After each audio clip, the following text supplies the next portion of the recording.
So, everyone, it is my great pleasure to introduce our panel, beginning here next to Emily with Guillaume Prache. He's the Managing Director of Better Finance, which is the European Federation of Investors and Financial Service Users, and he previously served as Chief Financial Officer of Rhône-Poulenc-Rohrer and as Managing Director of the European subsidiary of the global asset manager Vanguard Group. So great to have you with us. Seated next to him is Molly Scott-Cato. She's a member of the European Parliament for the Southwest of England, and she served as the European Parliament's rapporteur on sustainable finance.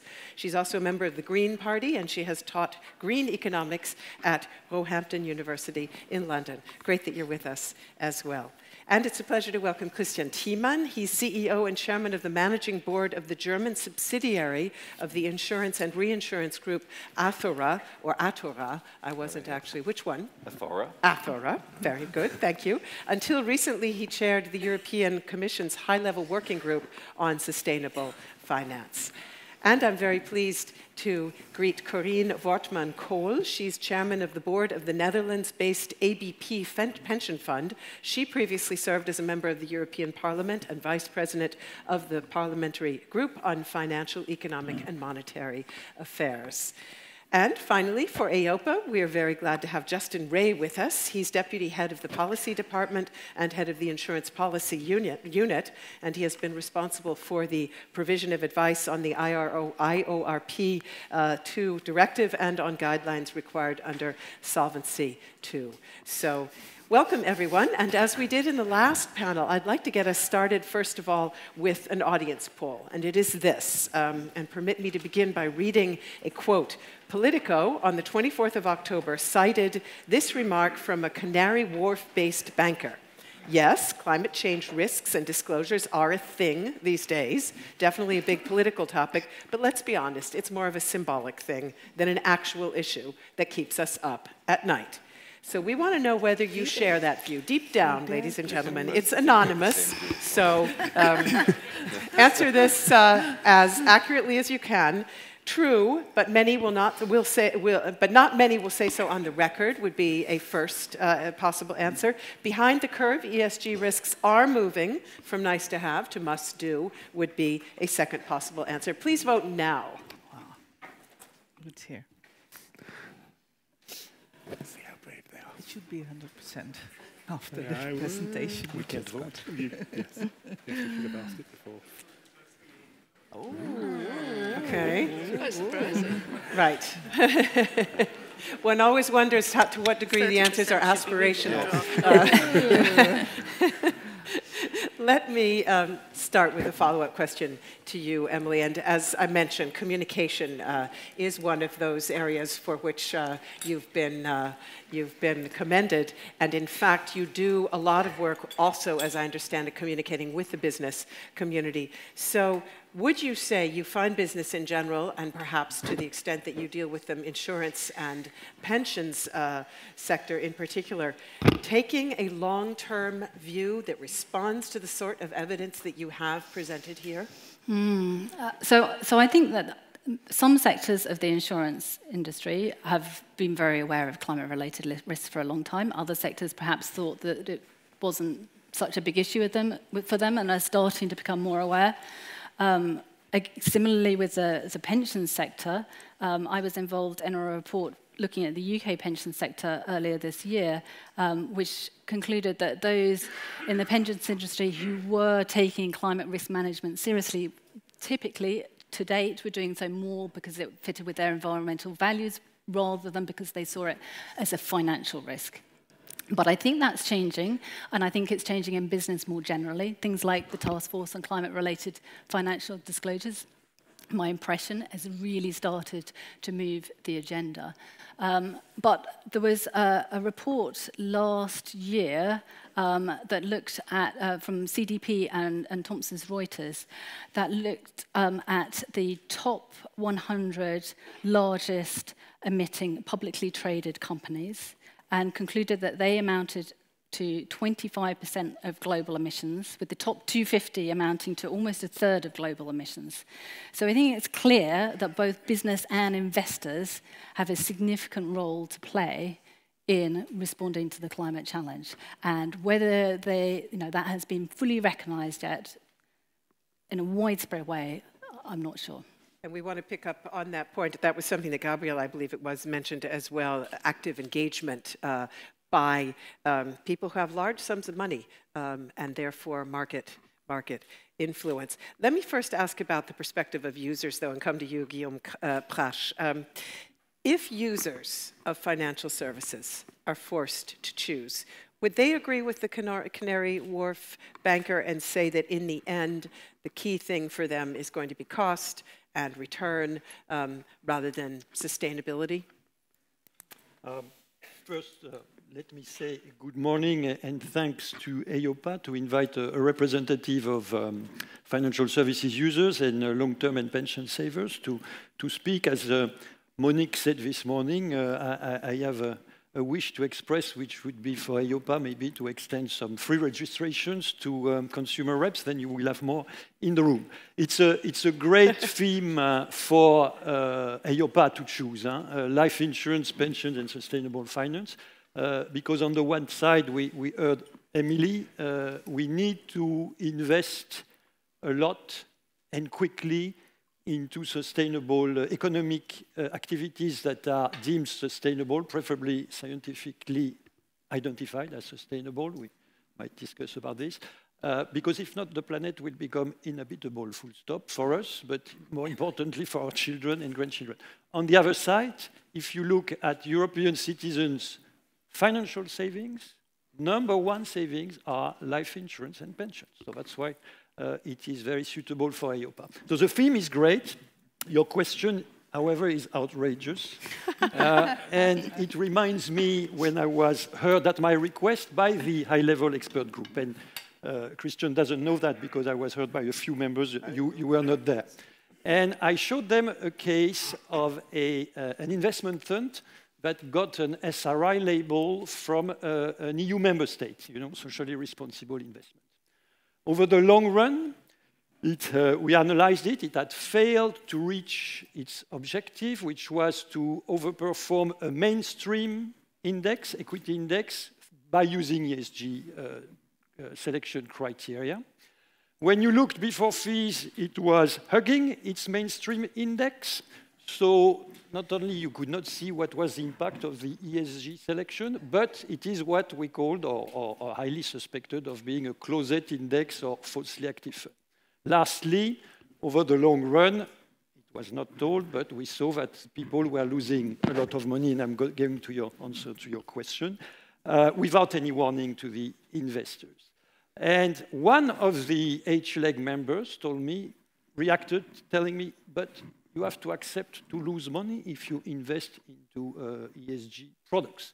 And that was really shocking because we are talking about lifetime pensions savings of people. And lifetime pension savings are not donations. I was told I could not show slides, but we do a lot of research on long-term pension returns. And I advise you to go on our website and look at only one table about pension adequacy. Because we are always told to save a lot and early by OECD, by EIOPA, by everyone. Because, our basic pensions will be bad, and so we have to invest more. The pensions time bomb, as you know, is the biggest financial time bomb ticking. It's estimated today at $50 trillion of uncovered pension liabilities, going to 400 trillion in 2040. But saving more and early will not save you unless you get decent long-term returns. And I love one H-leg phrase in the H-leg, at least interim report, if not final, was to ensure sustainable long-term value creation. So why is this outrageous? Because we don't have the choice. We have to have long-term decent returns. The more important question is, can you have long-term decent returns without sustainability? I think if we do things properly, you can't. And I would say we need both. We need both. Thank you very much. So let me take a couple of industry voices and then come to the political perspective. Therefore, I'm going to just jump over Molly Scott-Cato briefly and go to Christian Thiemann and ask you whether you are satisfied with where things stand now in terms of efforts to foster a more long-term approach by insurers to sustainable finance. We heard Gabriel saying in his opening remarks, and I'm hoping that all of us will pick up on this point, that this needs to grow out of the long-term impetus. Exactly what we just heard, that the only way for finance to take into consideration sustainability factors is for it to realize that that is the only way to be financially sustainable. But are you satisfied with where we are now on that? Yes, I am. But before, I'd like to say something on the banker. I think there was something very interesting. That was that he was from Canary Wharf. So if he works and maybe lives in Canary Wharf, and we have seen the data, the question is, which floor does the banker live on? And that will give an indication when he will change his mind. So this is just what I'd like to say on this infamous quote of this Canary Wharf ground floor banker. Sustainability is a huge topic. So to answer your question, Melinda, I'd like to give you a way to think about, because it's so multifaceted. I think an interesting way to think about it is think of two arms, if you like. There's one arm to understand the subject. This is very much about risks. So we have to understand sustainability risks, transition risk, physical risks, and that's a very important arm. But the other arm is we have to do something about it. We have to change the way the economy functions, the way the economy produces goods, transports goods, and so on, and that's the investment arm. And I would say on the first arm, progress is magnificent. We are only 2 years into the process after the HLEC report and the Commission Expert Group, and we already see an enormous engagement. I see no insurance company today that is not aware of the issue, that is not investing more into modeling. I see the Geneva Association, and Maria is here, that invests in the intellectual understanding. Many insurance companies have changed the supervisory board. They have appointed managers in charge. They're developing projects for this. So, and of course, we have the supervisors here. We are invited here at the EIOPA, and thank you for that. That shows the supervisors are fully on track. Those who have seen the speech of Benoît Cœuré see that even the European Central Bank is now on the topic. So the understanding part is really, really going very well. And that's a very important piece. So it's necessary, but it's not sufficient. The other part is really we need more investment because we need to change the way we produce energy, we produce goods, and so on. And that's a path that is necessarily slower. And so I do not yet see that there is more real sector investment into infrastructures, into energy, renewable energy production, into a change in the food system, into a way of the whole global transportation system and so on. So that's a part that is necessarily will take longer, but it's equally important. So it's not just important, sustainable finance, that we understand the issue, it's also important that we do something against that. So, and these two things will go in parallel, and the main question is, how can we mobilize much more investment into the real economy? And here we come to many, many important issues on illiquidity, on the real sector, physical investment, because this is all investment into physical assets, into energy, infrastructure, transportation. So this is long-term investment. This is very relevant for insurers, and they can play a big role there. So in a nutshell, I would say we are doing very well on the understanding the risk analysis. That's great. The next priority must be to see that really the real economy changes and we invest much more long-term, and that is socially sustainability, regionally sustainability, and also environmental and climate sustainability. And we will pick up on that in a second round of debate in just a moment. But in terms of both understanding and action, Corinne Wortmann-Kool, certainly the Netherlands is often seen as one of the leaders in Europe in embedding sustainability in pensions and other financial services. So perhaps you would share with us what that experience has taught you and what kind of lessons learned you would want to convey to others who are perhaps just starting out on this. Well, if I may start to briefly introduce our pension fund. ABP is the Dutch pension fund for civil servants and education sector. we have some 400 billion assets under management from 1.9 million Dutch participants. And in 2016, we introduced a new responsible investment policy in which our aim is to completely integrate ESG criteria into each and every investment decision, so that our portfolio managers not only look into risks, return and costs, but also to ESG criteria. And we also introduced some very concrete goals for 2020. At first, we want to implement a best-in-class approach in our equities portfolio of 200 billion, which means that our portfolio managers can invest in leaders in a certain sector, but not in laggards, unless these laggards show ambition that they want to move up. And then engagement comes in, that was already discussed, engagements come in order to have them moving up. We also have a concrete goal to invest in impact investing in sustainable development investments. A goal of 58 billion, which not only regards issues like climate change, but also circular economy, fair labor circumstances, etc. And we want to contribute to the goals of the Paris agreements through an investment of 5 billion in renewables and a CO2 reduction of 25% in our equities portfolio. So to paint where we currently are. And what lessons can we learn from that? First, learn to know the preferences of your participants. What we learned from our annual surveys was that an increasing percentage of our participants found it important that their pension money was invested in a responsible way. It's now up to almost 70% of our participants. Second, what kind of an organization you want to be? What's your mission? What are your core values? For us, we consider ourselves to be more than a financial institution, but also a civil society organization. So for us, responsible business conduct and also responsible investing are core business.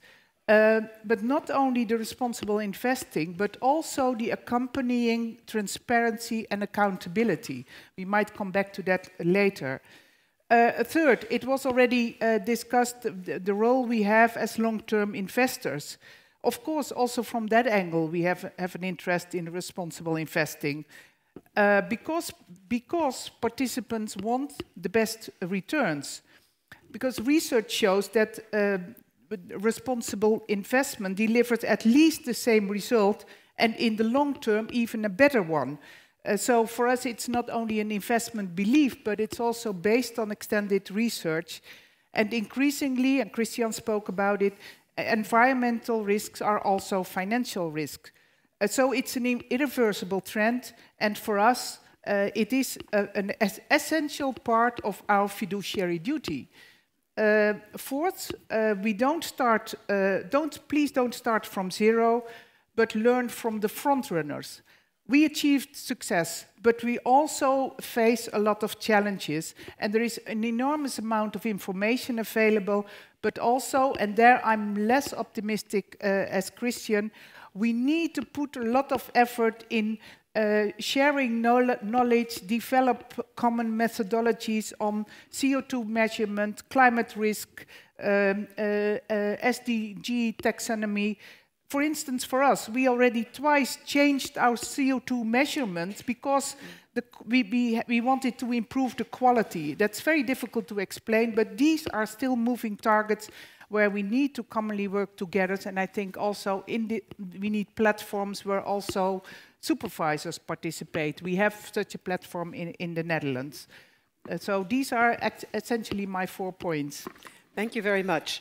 Now to Molly Scott Cato and the perspective of a policymaker. And as I mentioned, you did work as an EP rapporteur on this issue, so have quite a good overview. We've just heard Christian Thiemann say he's pretty satisfied.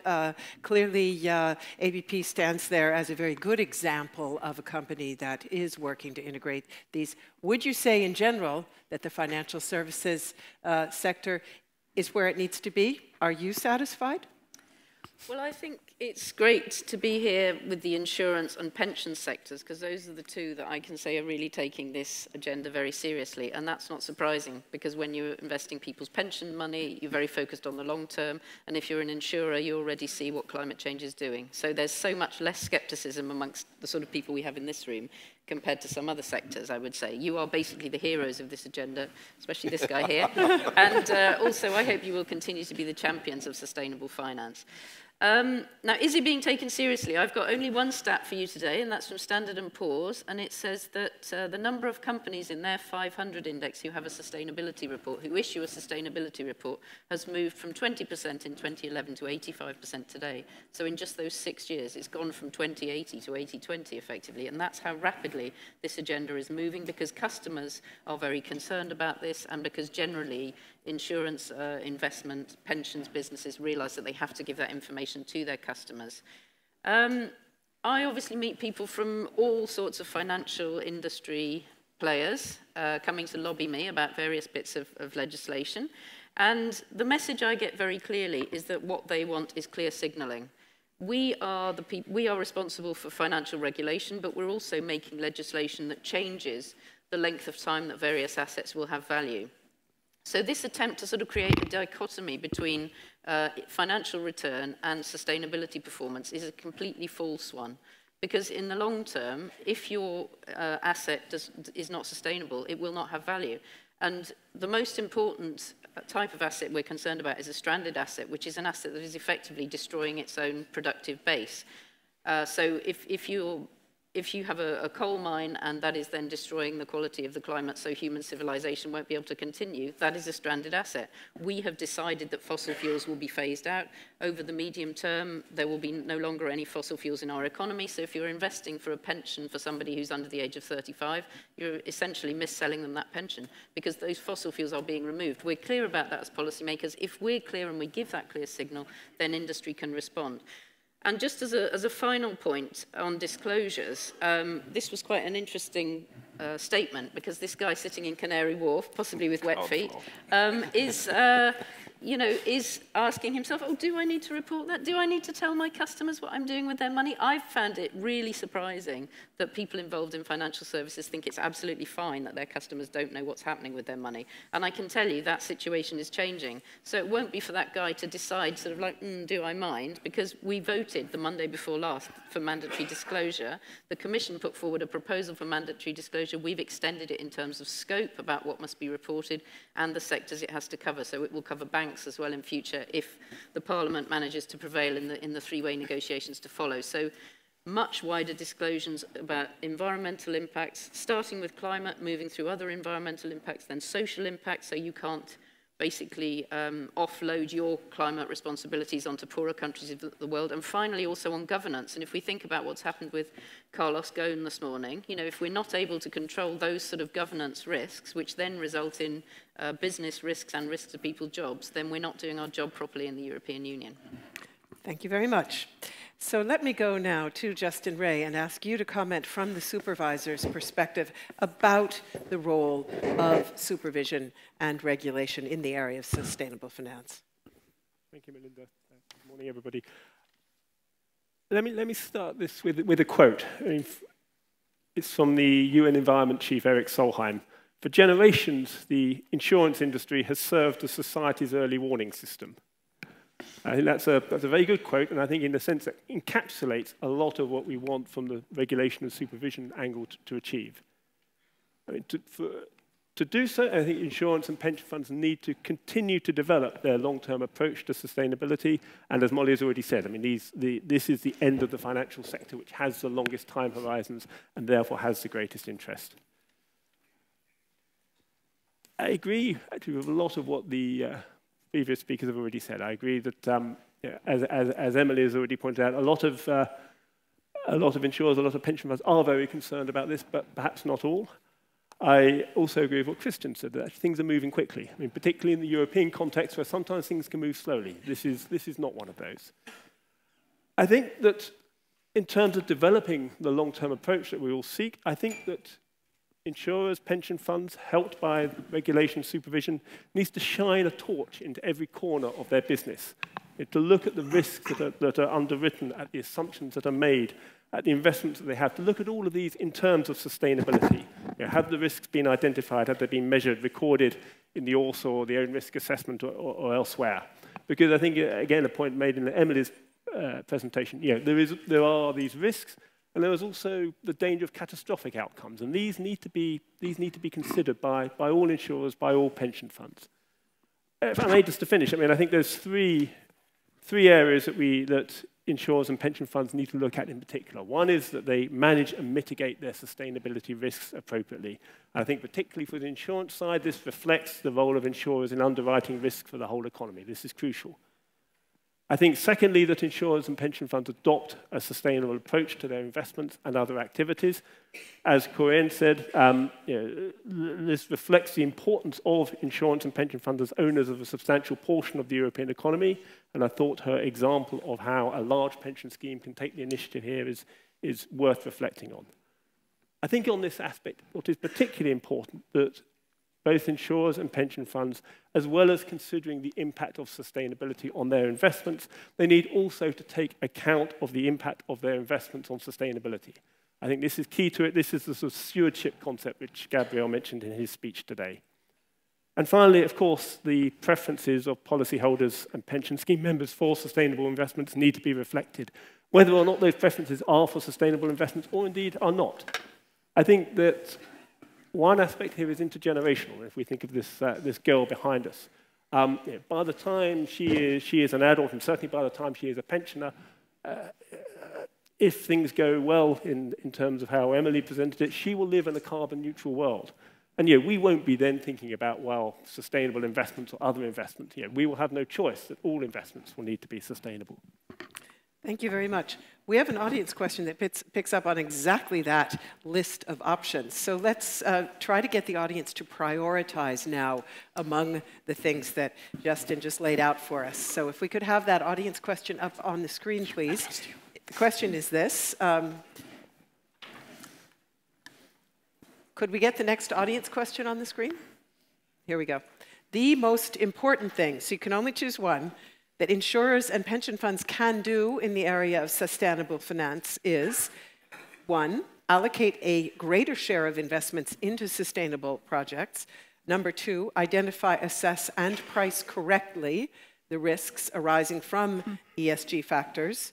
And thirdly, reflect accurately the preferences of their policy holders and scheme members. And we also have a number 4, which is something else. So if you don't think any of those things is the priority, then please do check that 4th box. And please vote now.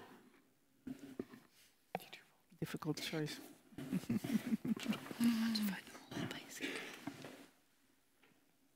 Did it accept your vote?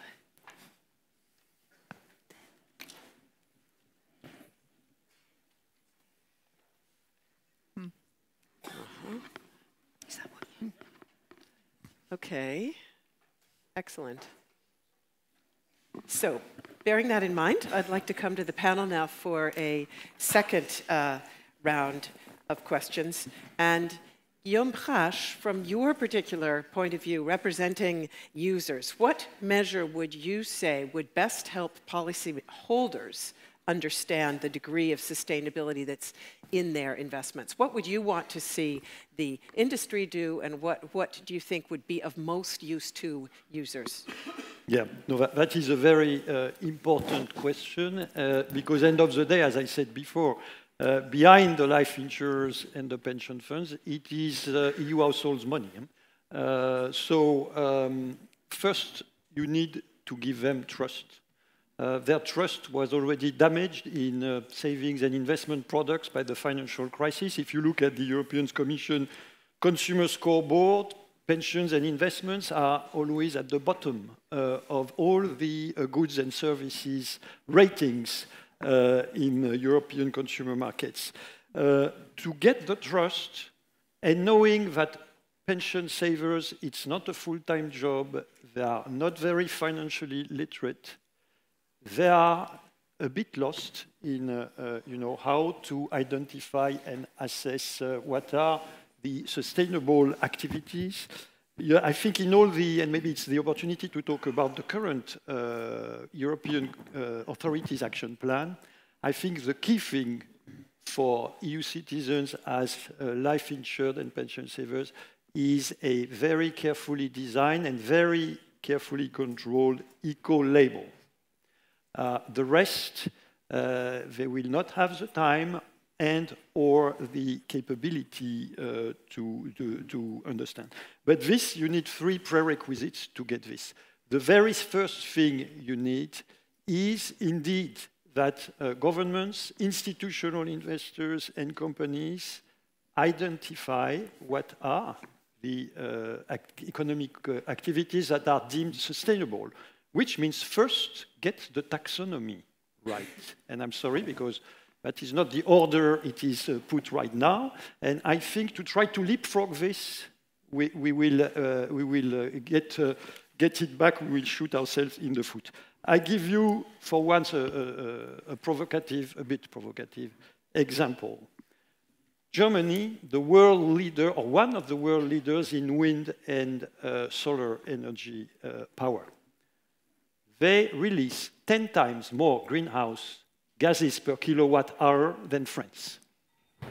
When I look at low carbon indices, and by the way, most of them are not transparent because I cannot get the components, but those I see, there is not, for example, and this where I'm a bit provocative, but it's one example, the world leader in energy producing in a climate-friendly manner. I'm talking about EDF of France, which is producing more than 80% from nuclear energy. So get the taxonomy first, and the 2 other prerequisites is for, and that's where I need to stress this thing, institutional investors is what, some people like Professor Kay and also Louis Brandeis, one of the founders of the SEC, call other people's money. They need to invest, that's part of it, much more in long-term investment, but they also need much more long-term engagement with investing companies. I give you 2 examples. Long-term investment, when I look at Insurance Europe figures, I'm sorry, but own risk equity investments of European insurers, 3.8% of their total assets.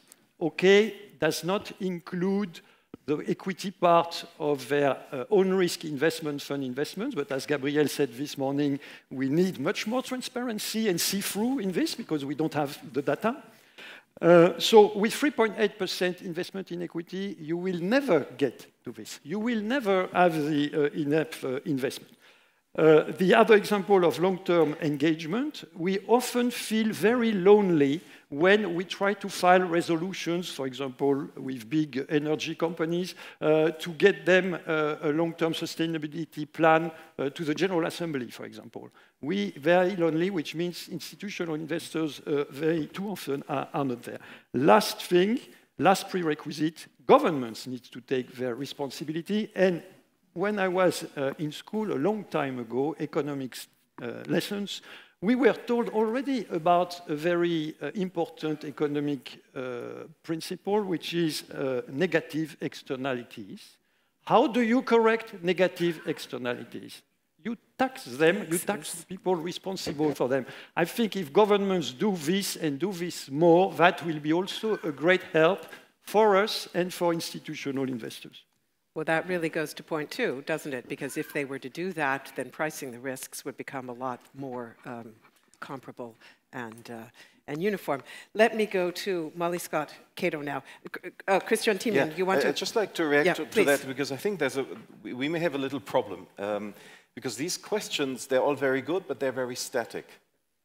if Gabriel and Fausto have the generosity to invite us in a couple of years again, on the same panel, 5 years down the road, we could have done all of this, but the economy will not have moved.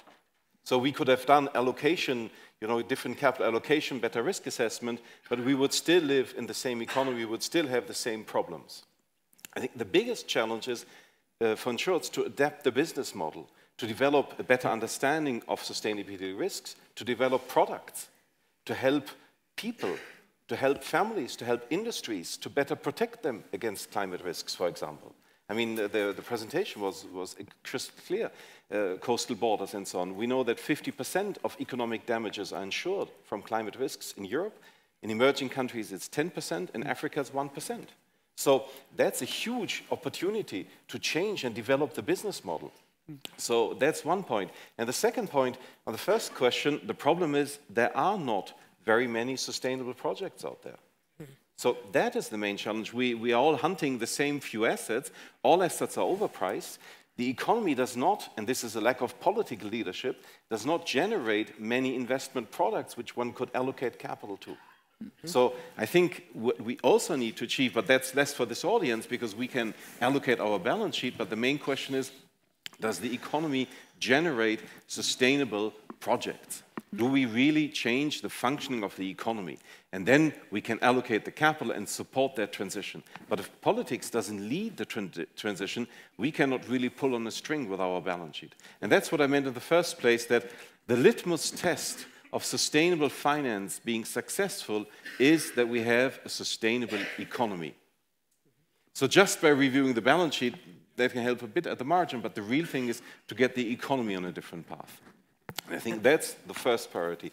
The second issue is, you ask often about the financial system. I think this group here is a positive adverse selection of people who all think long-term, who hold assets on the balance sheet long-term. In the other rooms of the financial system, there are people who trade much more swiftly, and they don't care a lot. And this is a problem. This is a problem that we in insurance hold equity maybe 2 or 3 years at least, maybe 8 years. So we engage with the shareholders. But the average equity holding period in the European Union is 8 months. So there must be somebody else who's trading these things at a much higher frequency. And there are these people. And the question is, how can we get them to think more long term? And do we have to put sands in their wheels in order that they don't disrupt the functioning of financial markets? Thank you very much. 2 very, very good points. Let me pick up on one aspect of the first one when I go to Molly Scott Cato and ask about policymakers in government and their role. So if you could persuade your colleagues in the European Parliament to pass just one key measure on sustainable finance, what would that measure be? I will get to your question eventually, but I just wanted to come back on. I just wanted to come back on this point. You can tell I've done political interviews. I just wanted to come back on this point because it's so important. The issue of securitization, the issue of high velocity trading. I mean, as Greens in the European Parliament, we've been so active to try and really constrain the financial system, and we have to close that gap between all the good stuff we're doing over in the sustainable finance box and all the other stuff that's basically driving financial activity in the opposite direction. So I couldn't agree more. And coming back to Guillaume, I think he gave a really good example of what I was trying to explain in terms of displacement of activity. So if you're only thinking about climate, then you might install a lot of nuclear power, all the destructive impacts that has. This is a highly contentious political issue, but as a Green, I spent 10 years studying the health impacts of nuclear, and it's absolutely not a solution to the problem. But you can see if you only look at the carbon, then you could displace your investment onto nuclear. Or even worse, you could decide to grow palm oil and put that in your car engines. So this is why we have to consider this as a whole and not just look at particular aspects. Anyway, to your question, I'm very glad you mentioned tax because I was going to do that. And my one proposal would be a carbon tax. And the greatest tragedy of this whole agenda is that in the 1990s, the European Union discussed a carbon tax, and quite a few governments were in support of that, and the reason it failed, well, 2. One is governments really don't like sharing power over tax. That's a problem generally in the European Union. And the second one was some governments were lobbied very strongly by the fossil fuel lobby against this. Imagine where we would be as a continent and as a world if we had stuck by the carbon tax proposal in the 1990s. I think it's a good opportunity to bring that proposal back now. It will put a serious price on carbon. It would do exactly what you're suggesting. It would totally change the incentives in the economy. We have, instead of carbon tax, the European emissions trading system, basically because that could be passed by qualified majority. So no states could block it. Individual states couldn't block it in the council. But it's meant that the price of carbon is far, far too low. At the moment, we've revised that. It's now 20 euros a tonne. But that's not realistic if we're going to make the shifts we need to make in the economy to tackle climate change. So I would like us all to get behind a carbon tax. It would make everything else we're trying to achieve a lot easier. We have to bear in mind that then countries that do not then have a baseline for carbon would have an unfair advantage in global trade. So we would have to combine it with some kind of border adjustment. But to me, this is a really good time to do that as well, because Trump has already launched his trade war and withdrawn from the Paris Agreement. So there's a great opportunity there to combine these two together, have a strong high price of carbon, and if goods come in where countries are not meeting their climate commitments, then we charge a tax when they bring their goods to our borders. I'd like to ask you, in order that we can all get behind that and when we leave this room have a concrete idea of what that might look like, how you see the politically feasible steps that could get us there. As you know, it's now, I think, 14 months since actually Emmanuel Macron proposed moving forward on carbon tax, first of all in a bilateral way. There hasn't been a lot of uptake on that, but what do you think could be a feasible step in this direction? Well, I think we have to make sure that we don't give away free licenses to produce carbon dioxide. That's an important step. And we sort out the issue of trade, because that's also concerning people. But to be honest, I mean, I'm not going to sit here and say the UK does everything right. But I think we did actually have a carbon price floor, which effectively means a carbon tax. And several other EU countries have done that. But unfortunately, then the other governments didn't get behind that. So then when we had a Conservative government, they were able to come in and say, oh, this is unfair competition, and they've frozen the carbon price floor in Britain. But I think, you know, having a minimum price for carbon that you refuse to allow it to go beneath, and you then charge the difference as a tax. And also, if that tax then went to the EU own resources budget, or some of it did, then again, this is an incentive for other EU countries to get behind it.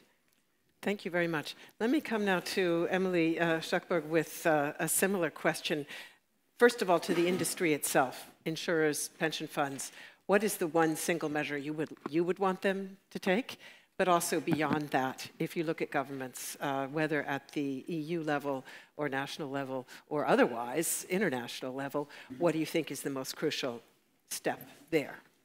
To be honest, I think it's the same answer to both, and it's have a climate policy that is consistent with the scale and the urgency of the response required, and where the numbers actually add up. So I showed you the graphs of our current carbon dioxide emissions that essentially go like that, and the pathway that is required to be on, which essentially goes like that, right? That's the numbers that need to add up. You know, to be on that pathway, our emissions need to be cut by 50% from today by 2030. Those are the numbers that have to add up. And we, you know, if we're here in 5 years' time as the same panel and there hasn't been any change, then you know, the harsh reality is that this poor girl who's sat up here, you know, her future is really genuinely under severe threat. So I mentioned the West Antarctic ice sheet, where my colleagues are there at this very moment. It's the largest field campaign, we think, ever conducted in Antarctica, a joint mission between the UK and the US, because we're so concerned. These risks of catastrophic shocks to the system are very, very real. We know that these things have happened in the past. So, you know, the scale and the urgency cannot be avoided, and the numbers do have to add up. So have a policy that is consistent with that. Thank you very much. Let me ask Corinne, I want to come to the industry voices now. Amongst those different points that were on our poll, and I'll just remind everybody, there was invest more in sustainable projects. Number 2 was accurately calculate and reflect risks. Number 3 was the participants, exactly. Your consumers. Their preferences of your consumers. And if you could just comment on which of those things you would say is a priority for ABP? And then the second analysis, I'd also like to know exactly what it is you do on stewardship. Yeah. So if you could talk about how it is that you work with companies that you're investing in, and when you say, now we have to cut the ties. So where is the balance? Well, for us, of course, first you have to do good. So to have the right responsible investments. But next to that, to explain that and to communicate with our participants, to learn to know their preferences is for us a key priority. I already referred to the surveys we hold. We also have, we are active in webinars, dialogues. We have our body with representatives of the participants where we have discussions with. And we have a very extended website where we want to show in a transparent way what we do and what we achieve.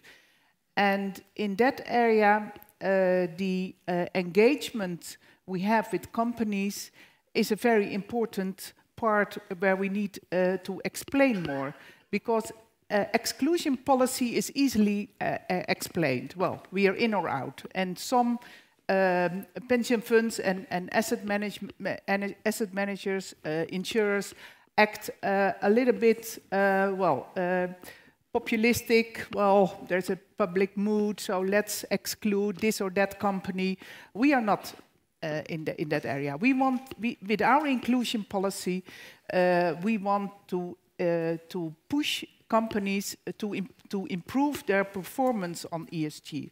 And then when you enter into engagement, sometimes, and there is a public discussion, we don't have the results yet. And even our asset managers say, well, you should not disclose these engagements, conversations, because you should keep them secret, because otherwise we can't influence. And that's old-fashioned. That's not what public opinion and participants expect from us. So we need a diligent approach, of course, but we need to have a more open approach with regard to engagement.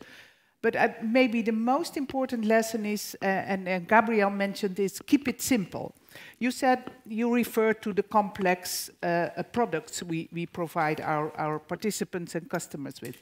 But that also regards our explanation on the ESG dilemmas, because they are not black and white. So we introduced a website, belangrijkekeuze.nl. It's Dutch. It's a Dutch website. Like, could you just translate that for us? Yeah, I can translate, but you can't find the website. Important choices. But there we challenge participants to make their own choices. For instance, on electric cars. Well, they are all in favor of electric cars, and then they get the dilemma that the batteries we're in might be produced with child labor, with cobalt, which is then produced with child labor. And what are you going to do then? So to make them more aware of say, the dilemmas which are behind. And finally, we are very active in say, stakeholder engagement to discuss with opinion leaders, because this sometimes when you only read newspapers, you say, well, ABP, well, they are not really ambitious, because look here and here and here, they are not really excluding certain companies. But to make them aware that, for instance, on the urgent issue of climate change, we can easily sell the 1.4 billion assets we have on coal. But that's not, and then say, well, we have clean hands. But what we want is to the whole of the portfolio, that all of the companies who are in, also cement industry, steel industry, and name others, they also have to contribute. So to push them into the right direction through our investments, well, then we achieve more. But it's more complicated to explain. Thank you very much. Can I just ask you as a follow-up, because we were talking in our last panel about corporate culture in a way, or just culture in general and ethics and its role in that. What is the thing that drives ABP's engagement in this area? Where is that coming from? Well, it starts what I explained before in our mission and our core values, that we are not more than a financial institution, that we are also a civil service organization. There it starts. But it took a lot of a discussion with our asset managers when we started this policy, because they were a little bit defensive, said, well, would it be possible? But to go on this journey together, now they really find it interesting, and it's even for APG, it helps them to attract good employees in the asset management industry, because they like this challenge to also go for the ESG. These portfolio managers, they enjoy to go into, enter into engagement themselves, and not only these ESG staff of employees who do that, not really connected to their portfolio. So the cultural change inside the asset management organization, that's also well, an important achievement. We are on the journey, we are not there yet, but what we achieved through these new policies. It's great. Great, thank you very much. Responsibility as a talent attractor, very interesting. So, Christian Thiemann, if I look at the recommendations of the high-level expert group that you submitted this past January, it had pretty much all the elements that were in our audience poll that we just posed. So I wonder if you could tell us which recommendation, in your own view, is the most important in terms of what insurers and pension funds need to be concentrating on. Well, I think there's one area which will come in a couple of years. I think at some point we will start to rethink the 2008 post-crisis financial regulation, because this has been very much done to ensure short-term financial stabilization. And at some point we will start to challenge that, because this financial crisis, very legitimate and very successful, has sort of put a high emphasis, for example, on liquidity. Liquidity is king. In this regulation for banks, highly liquid quality assets, liquidity ratios are key. And I think at some point we will begin to think whether for sustainable finance we don't need much more illiquidity, real assets, physical assets. So this will be a big challenge, and there's a part of the recommendation that has to do with short-termism. And the question is, how can we overcome short-termism in finance? Today, we have many long-term actors and many short-term actors. And there's a disturbance between the two. Through, for example, accounting rules, through regulation, this is somehow transmitted and disturbs a bit the functioning of the long-term investors. So I think we will start to challenge at some point our notions of financial regulation too, and think whether we can't, as they say in French, put the church of the long-term investor in the center of the village and arrange sort of financial regulation around that. And that's not the case today, but that's totally clear because we have focused on financial liquidity, uniformity, market standards, benchmarks, and these kind of things. And I think we will see at some point that sustainability is much more diverse. We don't know which transport technology will be the right one in the future. Is it the battery? We really don't know. Is it the fuel cell? We don't know. So we cannot narrow our options too fast, because then we may do mistakes. So we would have to have a much more diversified investment. And if we like a vision of the insurance balance sheet, maybe the insurance balance sheet in a couple of years looks very different from today. Today, we have focused on government bonds, zero capital charge, stable, liquid, corporate bonds, and then some other small things at the margin, a little bit of infrastructure, a little bit of equity. Maybe there is a vision for the future where the insurance balance sheet would be very different, would have, as Guillaume was saying, much more equity, much more investment in the real economy, much more real assets, perhaps a little bit less of government bonds. So be much more an actor of change in the real economy.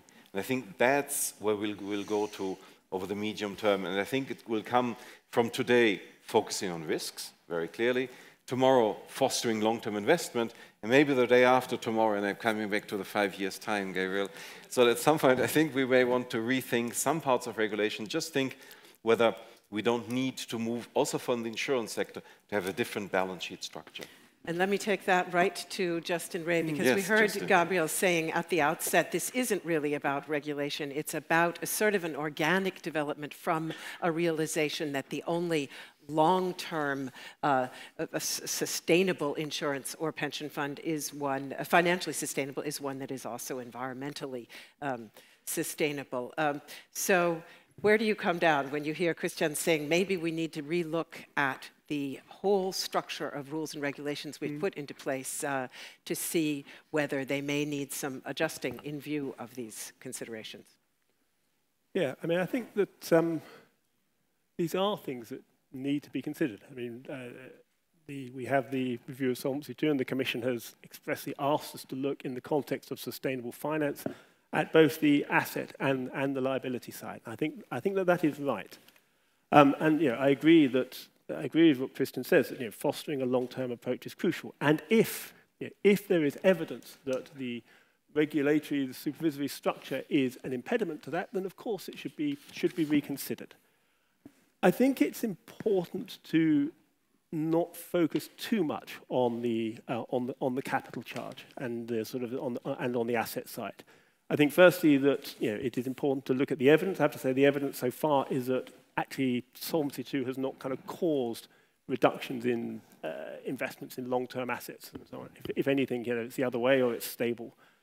I think also that I think we also have to recognise perhaps that there is a paradox here. That I think the long-term approach, the sort of points Emily was making, I mean, these require a significant reallocation of capital. I mean, the Commission in its action plan talk about kind of 180 billion euro yearly gap to meet the targets of 2030.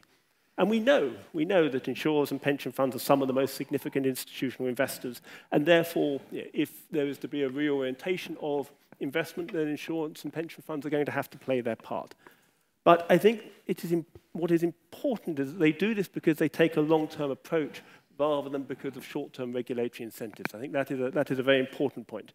I think it is vital that we don't seek to change regulatory incentives for non-regulatory reasons. I mean, I think if there is a mismatch between risk and price, that normally ends in tears. Thank you very much. I want to open to audience questions, but I want to ask one more question to Emily. It's a bit of a philosophical question, perhaps, but we're talking about long-term, short-term, and short-termism. Certainly some scientists would say short-termism is hardwired into the human brain and extremely hard to, well, they'd say maybe impossible to overcome. As a scientist, what do you think?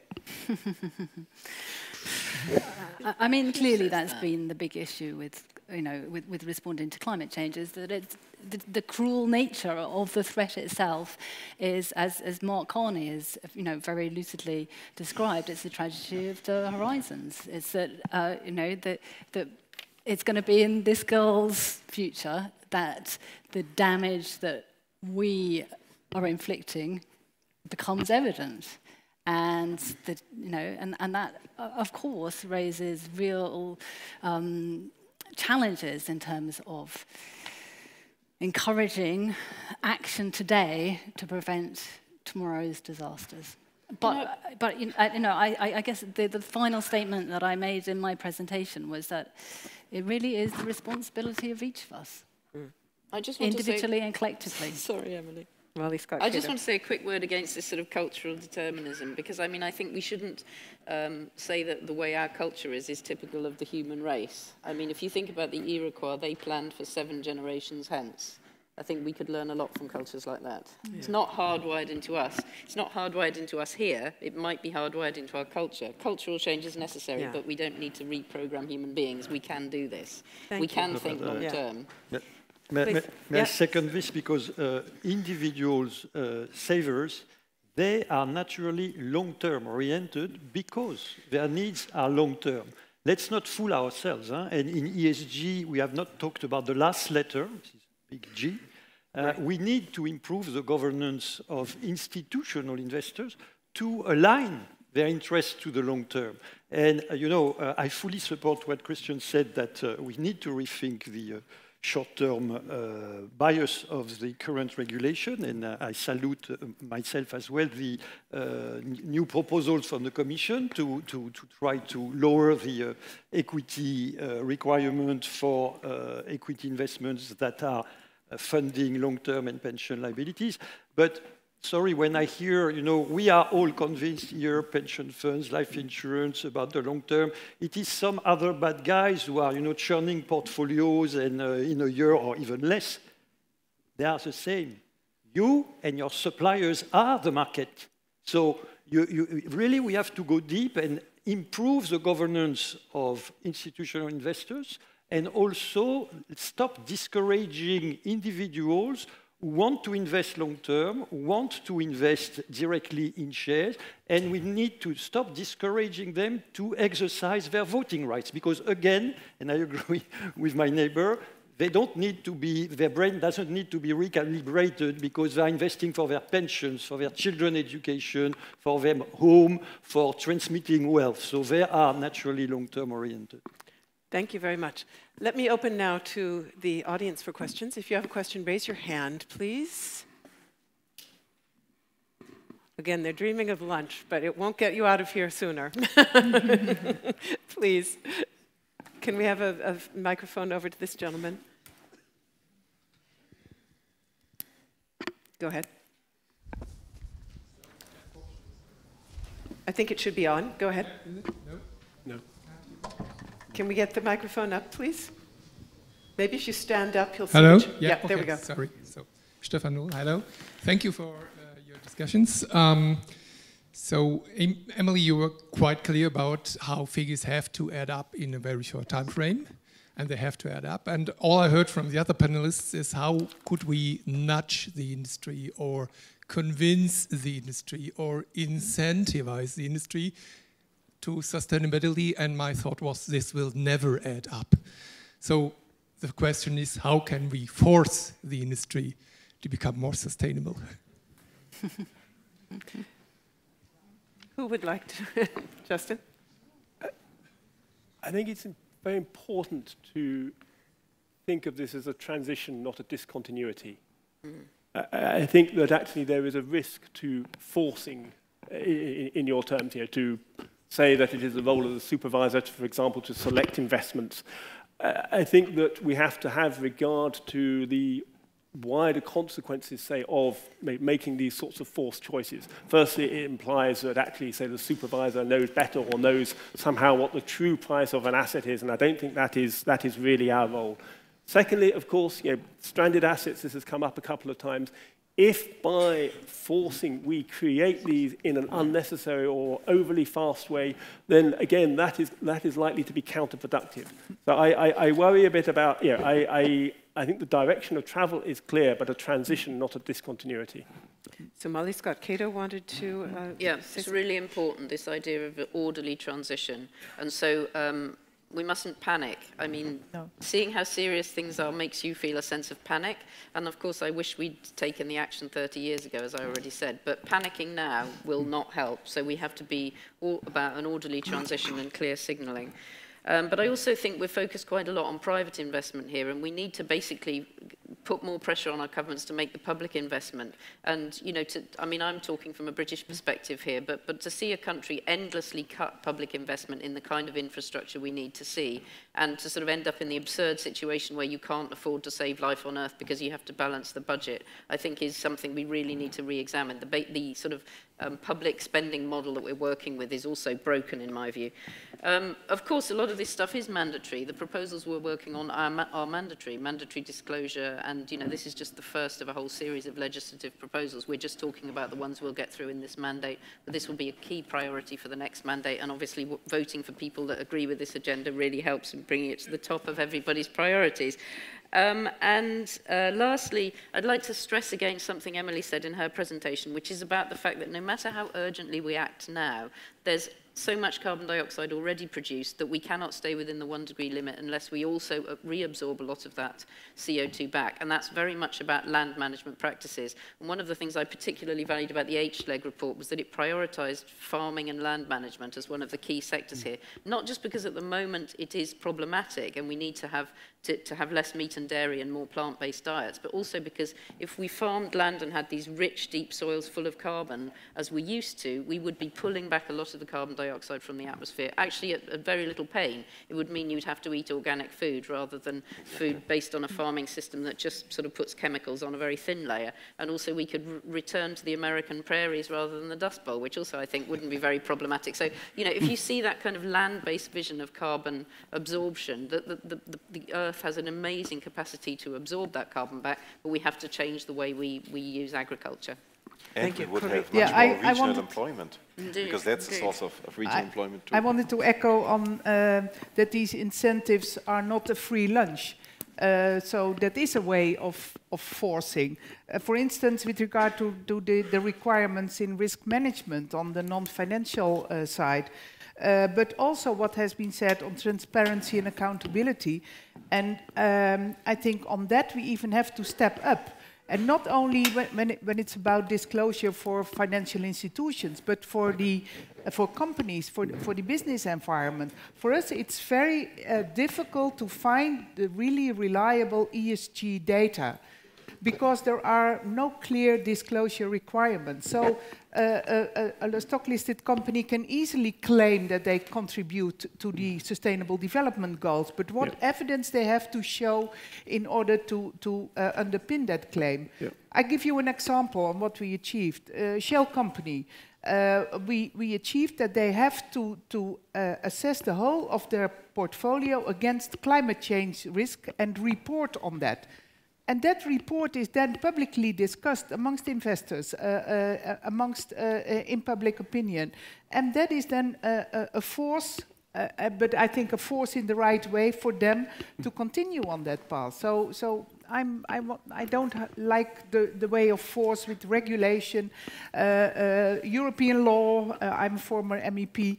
That we can achieve the results. I think in this way we can really be a force for change. Thank you. Do I have another question in the audience? Go ahead. Could I have the mic there?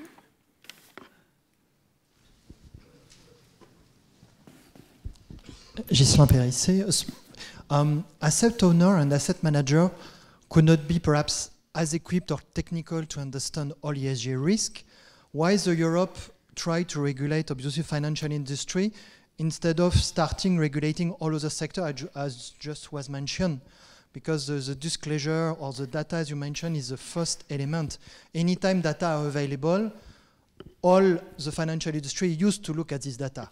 When the data does not exist or heterogeneous, it's very difficult to build an ESG strategy. So why don't we act on this? Because it's perhaps the first point to do. Again, so that goes to Corinne or to Molly. Who could drive that kind of push?